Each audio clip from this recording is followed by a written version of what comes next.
Today, we are diving deep into one of the most important and, frankly, most hidden strategic partnerships on the planet.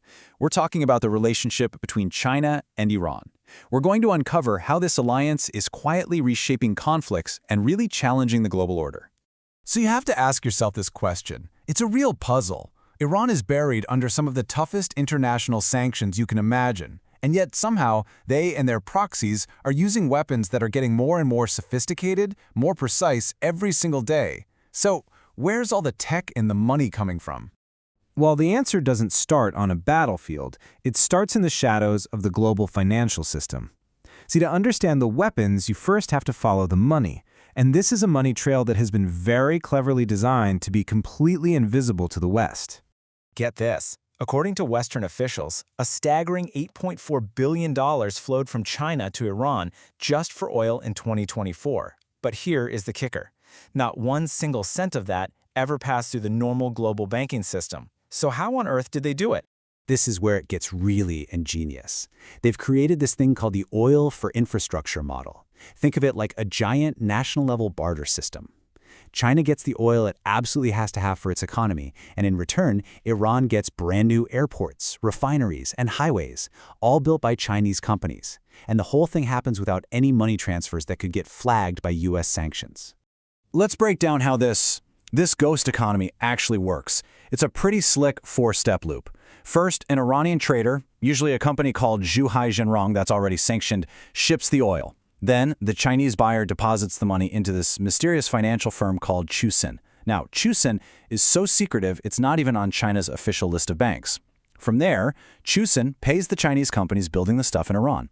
And the key, the glue holding this all together, is China's massive state insurance company, Sinosure, which basically guarantees the whole deal. But here's where the story takes a much darker turn. That same brilliant model that was used for roads and bridges, well, now it's reportedly being adapted by Iran's Revolutionary Guard. They're said to be negotiating deals to pay for missiles, drones, and air defense systems directly with oil. The shadow economy is officially being weaponized. So, okay, we've followed the money. Now let's see how that financial support actually translates to the battlefield. What is all this hidden cash and bartered oil actually buying? Well, it's buying a constant, steady pipeline of advanced parts and pieces that are totally transforming Iran's military. You know, one analyst absolutely nailed it with this quote. China isn't just selling Iran a big pile of weapons that can eventually run out. No, it's providing the raw materials, the components, the building blocks for Iran's own defense industry. It's basically a continuous, sanction-proof assembly line. And this is what's feeding that assembly line.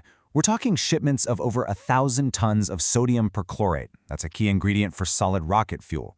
Just to put that in perspective, that's enough fuel for about 300 ballistic missiles. And get this, there are already orders in for enough ammonium perchlorate for 800 times more. On top of that, you've got drone parts, advanced guidance systems.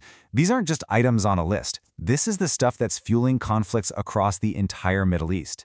Now check out this story about Iran's drones. It's fascinating.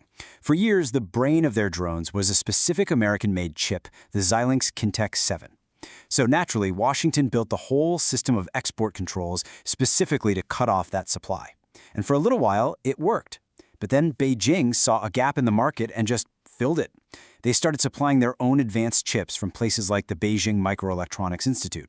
What was meant to be a kill switch for Iran's drone program just ended up redirecting their procurement department. And this support isn't just about hardware on the ground. The partnership has now rocketed into the ultimate high ground, space.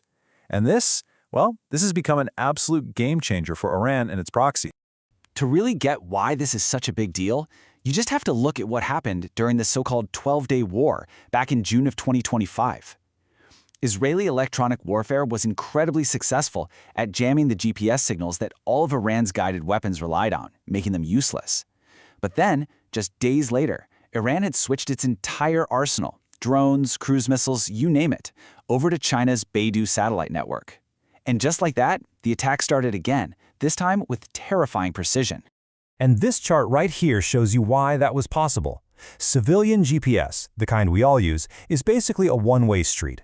It broadcasts a signal that's pretty easy to jam or fool. But the military version of China's Beidou, it's a whole different beast. It uses things like frequency hopping and cryptographic keys. And the result? Just look at those numbers. Under the exact same electronic attack, GPS-guided systems were failing over 70% of the time, while the Baidu systems were hitting their targets with 98% reliability. It's not even a contest. And that two-way communication feature is the real secret sauce. It's not just for navigating from point A to point B. It means a Chinese spy satellite can spot a moving target, say a warship at sea, and send updated coordinates directly to an Iranian missile that is already flying through the air. This creates a direct kill chain from China's eye in the sky straight to an Iranian weapon. And it doesn't stop with navigation. So-called commercial Chinese satellite companies, like a firm named Chengguang, are providing Iranian military planners with near real-time, super high-resolution pictures from space. This lets them track entire naval groups, watch their formations, and plan attacks with a level of detail they could have only dreamed of before. It literally turns the ocean into a chessboard for them. So you put all this together, and it leads to the single most important question. Why? Why is Beijing taking these huge geopolitical risks? Why would it prop up a sanctioned regime in one of the most explosive regions on Earth? The answer has nothing to do with ideology. It's all about cold, hard, calculated strategy. First up, motive number one, energy security. It's simple. Iran supplies over 13% of all the oil China imports by sea. If the Iranian regime or its oil sector were to suddenly collapse, it would send a shockwave through global oil markets that would hit China's economy like a sledgehammer.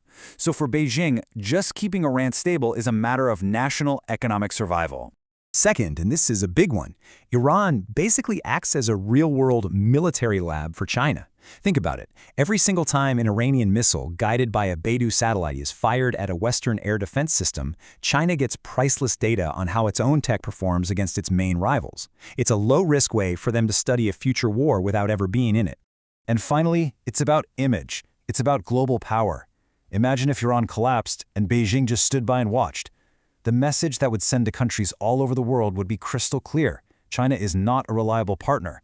And for a country that wants to be seen as a global superpower, that's a headline it simply cannot afford. So what you have here is a brilliant, and I mean brilliant, strategy of calculated ambiguity. In public, China calls for peace, for diplomacy. But behind the scenes, it's using this whole web of private companies and deniable back channels to move technology and money. And what's the results? Iran stays just strong enough to be a problem, but weak enough to depend on Beijing. And all the while, America's military and attention are bogged down in the Middle East, leaving China free to pursue its other goals. Which leaves us with this final, pretty unsettling thought. When a global power can give a sanctioned country untraceable money, sanction-proof technology, and a jam-proof eye in the sky, what does a traditional blockade or a sanctions regime even mean anymore? That's the question that is really going to define the future of conflict in this new era.